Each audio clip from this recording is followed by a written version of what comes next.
storytelling that involves a life where we can all achieve our dreams can in fact collide in a world that only exists in fantasy. Today, I want to share a short documentary that explores some of the motivations of people working to find a way to connect with others through video. More precisely, live stream video gaming. The world of video games have been around for a long time. I mean, it wasn't until around the turn of the millennium that streaming video games really started to pick up steam. I think back to a time when I was younger. I remember playing Ultima Online. I quite literally played the game like every moment of my existence. Once the reality of my real world set in, I was pulled away from the fun of gaming mainly because others pushed me to focus on achieving a career, and that gaming was, well, for lack of a better word, a waste of time. But I knew they were wrong, and I still had to fit the mold. Today, Twitch hosts over 2.5 million viewers and over 7.5 million people streaming their video games daily. That is a staggering number that I could have never imagined in my early days while I was playing games on a dial-up modem. After nearly 25 years working in tech, I decided to reconsider and find out more about what motivates people today to either play or watch live stream video games. Where else would I go besides one of the world's largest video game streaming platforms? So I jumped on Twitch and I started asking questions to streamers who would be willing to help me understand more. First, I needed to find out what made streaming more enjoyable than other forms of gaming and the motivation to do it. It reminds me of when I was a kid and I used to, because I grew up playing video games, I'm like 37 years old, and when I played video games, I used to go over people's houses and we'd have sleepovers and like we'd stay up all night playing video games and just like chatting all night. And I kind of lost that in my adulthood because, you know, people became adults and they felt like they outgrew video games, and which I don't believe in, by the way. And so in my 30s, like having discovered that I can play video games because I've continued to do it my whole life, and now Twitch has sort of restored that for me, where I can just sit and play my video games, but I can actually like sit and have a conversation with people at the same time. It just kind of gives me that nostalgic feeling. I guess you could call it a community, but it makes me feel like I'm experiencing something and sharing it with other people at the same time, especially when it's games like I really get into. That's kind of why I stream. I don't do it for popularity. I definitely don't do it for money, so... I think it's that you can see the person you're talking to and you can react in real time. So if someone asks a question, you can...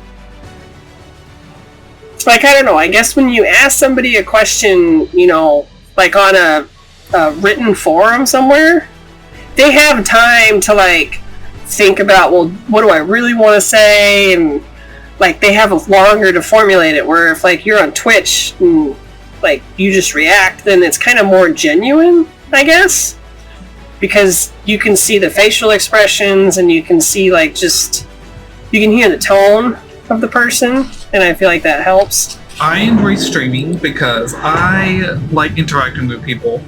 I love forming that bond with people and having people have a place to go and to escape their days, how that they were, to know that they have a place here. And what I get out of it on Twitch is I have the opportunity, it gives me the opportunity to reach out to as many people and make new friends. So. People who stream games seem to create interaction and dialogue with others interested in the game that they're playing. Or could it be that it is more about dreams of financial gain? I wanted to know how the streamers I interviewed would respond if I inquired if they considered themselves entertainers, and why they felt the way they did. Yes, because I'm not a very good player, but I have a personality and I tend to like to give the background and history on the games. So I would consider myself an entertainer for sure. why I play so many Norse mythology games, because I'm such a geek about it. Oh my god. No, I don't do it to be an entertainer. And it does seem a little bit canned, right? Like, that could go either way, but... Like, I know people that I've met on here that they are definitely in it to be an entertainer.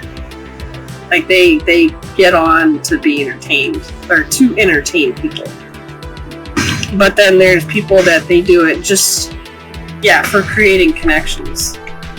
Now, if I said I was streaming to be entertaining, when I'm playing with my friend Gergizelmuth, it probably is to be entertaining, because he is very entertaining.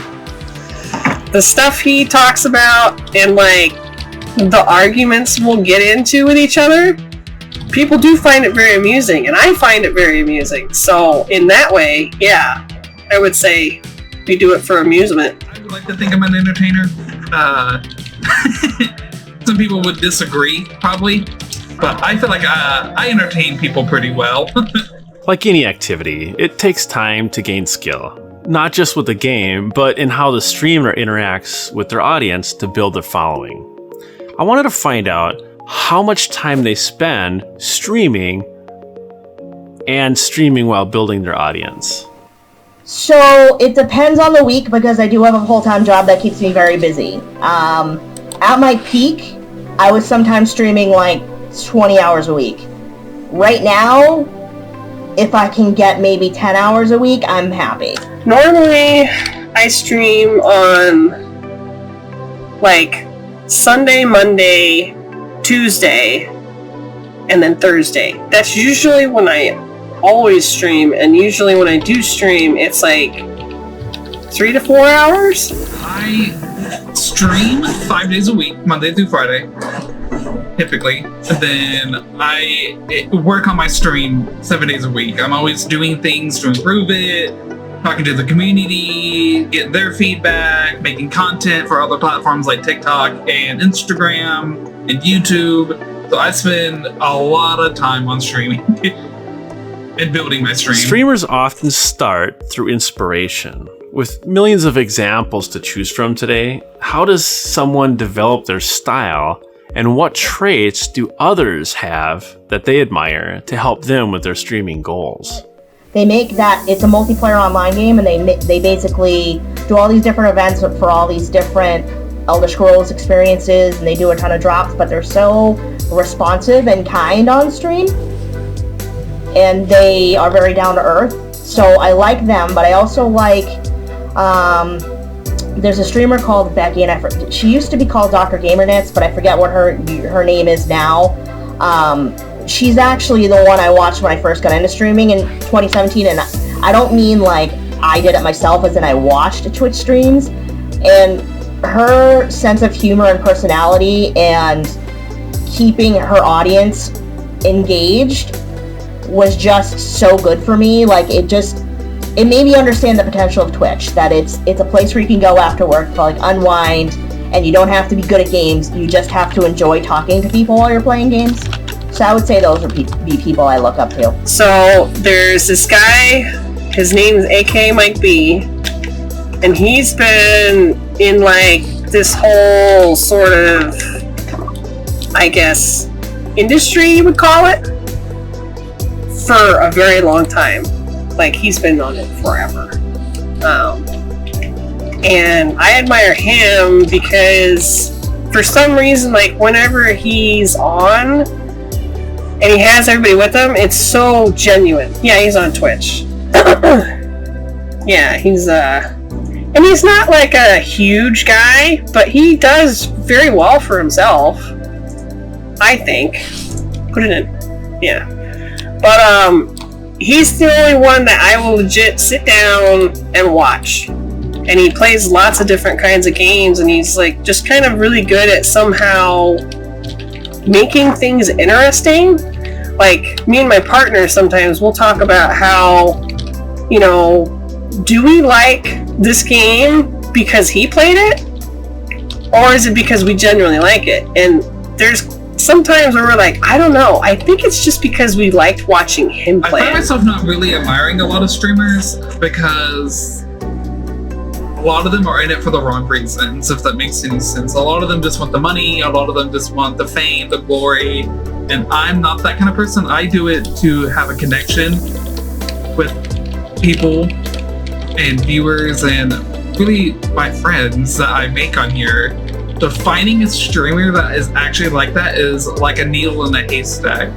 But I do have a few, to name one, his name is Zero, and we just keep supporting each other. We rate each other, we have similar mindsets. He interacts with his chat exactly like how I do, and I really appreciate him. But you shouldn't do it just for the money. The money will come if you truly deserve it and you worked for it. Money is always the last for me. Yeah, money makes the world go round, but it's not what makes you happy. I'd rather have genuine connections than money. I just wanted to say thank you to the streamers who helped me create this short little documentary. And I wanted to let you know that I put their links to their channels in the description of this video. So if you want to take a look at what they're doing and how they're interacting with gaming and creating communities and developing connections, take a look in the description. So thanks a lot. Have a great day. There's so much more that can be explored in the world of gaming. I feel like I've missed out on so much, and I often wonder what it would have been like if I had streaming available to me earlier on. For now, join me in considering some ways to plug back into our imaginations. Hi, I'm Jeremy with Earthship Media, and I explore how technology connects people.